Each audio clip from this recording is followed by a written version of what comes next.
അസ്സലാമലൈക്കും. എല്ലാവർക്കും ഷിസാസ് കുക്ക് വേൾഡിലേക്ക് സ്വാഗതം. നല്ല ഈസി ആയിട്ടും ടേസ്റ്റി ആയിട്ടും ഹെൽത്തി ആയിട്ട് തയ്യാറാക്കാൻ പറ്റിയ ഒരു ബ്രെഡ് പോളയുടെ റെസിപ്പി ആയിട്ടാണ് ഞാനിന്ന് വന്നിട്ടുള്ളത്. നല്ലൊരു ഇഫ്താർ സ്നാക്കാണിത്. നമുക്ക് ഫ്രൈ ചെയ്ത ഐറ്റംസ് ഒഴിവാക്കിയിട്ട് ഇതേപോലെ തയ്യാറാക്കിയാൽ കഴിക്കാൻ നല്ലതായിരിക്കും.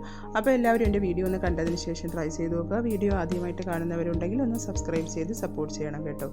ഞാനിപ്പോൾ ഒരു പാനിലോട്ട് 1.5 ടേബിൾ സ്പൂൺ വെളിച്ചെണ്ണയാണ് ഒഴിച്ചു കൊടുക്കുന്നത്. എന്നിട്ട് അതിലോട്ട് 2 മീഡിയം സവാള കട്ട് ചെയ്ത് ഒരു പച്ചമുളക് കട്ട് ചെയ്തും കൂടി ചേർത്ത് കൊടുക്കുന്നുണ്ട്. അത് നല്ലതുപോലെ ഒന്ന് വഴറ്റിയെടുക്കാം. അതൊരുവിധം വഴണ്ടി വരുമ്പോഴത്തേക്ക് ആവശ്യത്തിന് ഉപ്പും കൂടി ചേർത്ത് കൊടുക്കുക. എന്നിട്ട് നല്ലതുപോലെ ഒന്ന് വഴറ്റിയെടുക്കാം.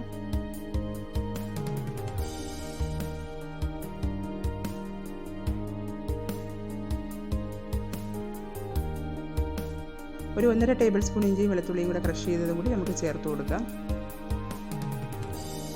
ഇനി എല്ലാം കൂടി നല്ലതുപോലെ ഒന്ന് വഴറ്റിയെടുക്കാം.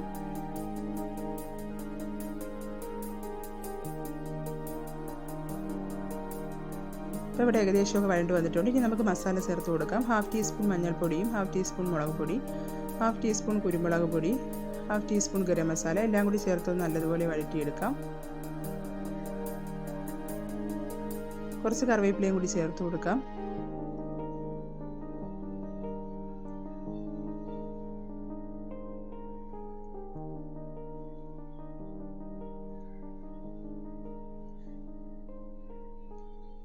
അപ്പോൾ ഏകദേശമൊക്കെ അതൊന്ന് വഴറ്റിയെടുത്തിട്ടുണ്ട്. ഇനി ഇത് നമുക്ക് മാറ്റി വയ്ക്കാം. ഇപ്പോൾ ഞാനൊരു മിക്സിയുടെ ജാർ എടുത്തിട്ടുണ്ട്. അതിലോട്ടൊരു 3 മുട്ടയാണ് പൊട്ടിച്ചൊഴിച്ച് കൊടുത്തിരിക്കുന്നത്.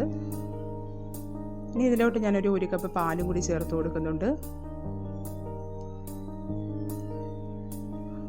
ആവശ്യത്തിനുള്ള ഉപ്പും ചേർത്ത് കൊടുക്കാം. ഇനി ഒരു 1/2 ടീസ്പൂൺ കുരുമുളക് പൊടിയും കൂടി ചേർത്ത് കൊടുക്കുന്നുണ്ട്. ഇനി അതൊന്ന് നമുക്ക് ബ്ലെൻഡ് ചെയ്തെടുത്ത് ഒരു പാത്രത്തിലോട്ട് ഒഴിച്ച് വയ്ക്കാം. ഇപ്പം ഞാനിവിടെ എടുത്തിരിക്കുന്നത് വീറ്റ് ബ്രെഡാണ് എടുത്തിരിക്കുന്നത്. നമുക്ക് ഏത് ബ്രെഡ് വേണമെങ്കിലും എടുക്കാം ഇത് തയ്യാറാക്കാനായിട്ട്. ഇനി ഈ ബ്രെഡ് ഇതിലോട്ടൊന്ന് നമുക്ക് ഡിപ്പ് ചെയ്തതിന് ശേഷം ഞാനിവിടെ ഒരു പാൻ എടുത്തിട്ടുണ്ട്. അതിലോട്ട് ഞാൻ ഓയിൽ ഗ്രീസ് ചെയ്ത് കൊടുത്തിട്ടുണ്ട്. എന്നിട്ട് നമുക്ക് ഈ ബ്രെഡ് ഇതിൻ്റെ സൈഡ് പോർഷനിലായിട്ട് വെച്ച് കൊടുക്കാം. അതെല്ലാം ഞാൻ കവർ ചെയ്ത് വെച്ചിട്ടുണ്ട്. ഇനി നമുക്ക് ഇതിലോട്ട് ആ ഉള്ളി വഴറ്റിയെടുത്തത് ചേർത്ത് കൊടുക്കാം. അത് ചേർത്ത് കൊടുത്തതിന് ശേഷം നമുക്ക് ഇനി ഞാൻ പുഴുങ്ങിയ മുട്ടയാണ് എടുത്തിട്ടുള്ളത്. അത് ഇതേപോലെ കട്ട് ചെയ്ത് ഒന്ന് വെച്ച് കൊടുക്കാം.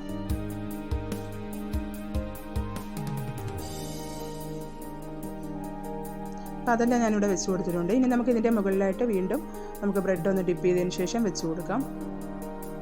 അപ്പോൾ അതെല്ലാം ഞാൻ കവർ ചെയ്ത് വെച്ചിട്ടുണ്ട്. ഇനി നമുക്ക് ബാക്കി അതിൻ്റെ ആ ബാറ്ററും കൂടി ഇതിലോട്ട് ഒഴിച്ചു കൊടുക്കാം.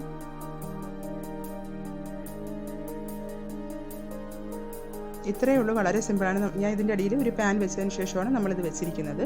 ഇനി നമുക്കൊരു 10-20 മിനിറ്റ് കഴിയുമ്പോൾ തന്നെ ഇത് റെഡിയായി വരുന്നതാണ്.